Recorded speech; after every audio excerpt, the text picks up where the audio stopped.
Suffering and evil. Our next question is the question, why does God allow suffering and evil? This is a great question to ask and has been asked for thousands of years. Often people will say something like, if God is all powerful and good, then why does he allow such terrible things to happen in his world? In fact, some go even further and say the fact that there is suffering and evil in the world proves that God does not exist. To try and answer that, let me say three things. Firstly, number one, suffering and evil do not prove that there is no God, only that we don't have enough information. You see, it's possible that God allows suffering evil for a time because it is through that he achieves something better. The Bible is clear that God did not make evil. When God looked at everything that he made in Genesis, he saw that it was good.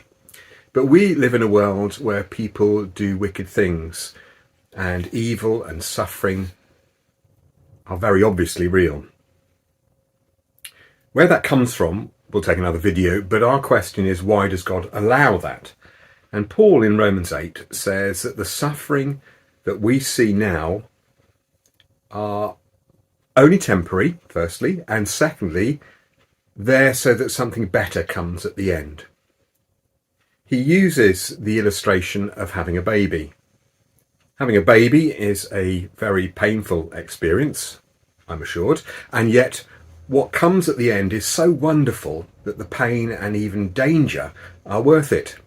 In a similar way, the whole world is in pain and waiting to be changed and for what is coming to be even better.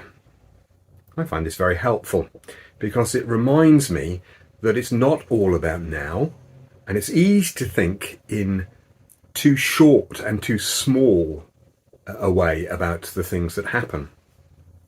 So firstly, evil and suffering are not the final picture, and I trust that God can even turn evil and suffering to good in the end. Secondly, it's wrong to talk about suffering as if God is separate from it and doesn't experience it too. In fact, the Bible is built around the truth that God came into his world and suffered and died to rescue us.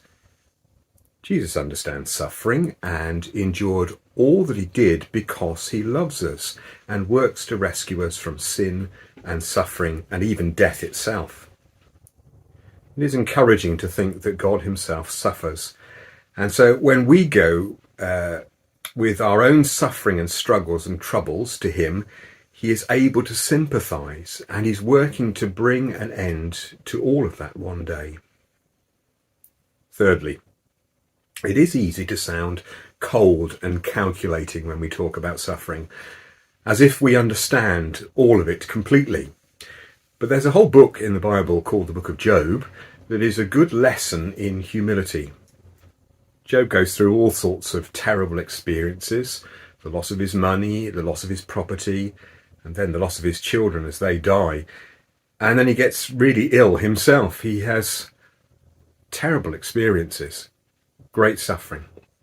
He has some friends who come and tell him about why this is happening, but the truth is that they really don't know very much at all. In fact, when Job meets God and wants to have it out with him in an argument, God tells Job he doesn't know enough to win the argument.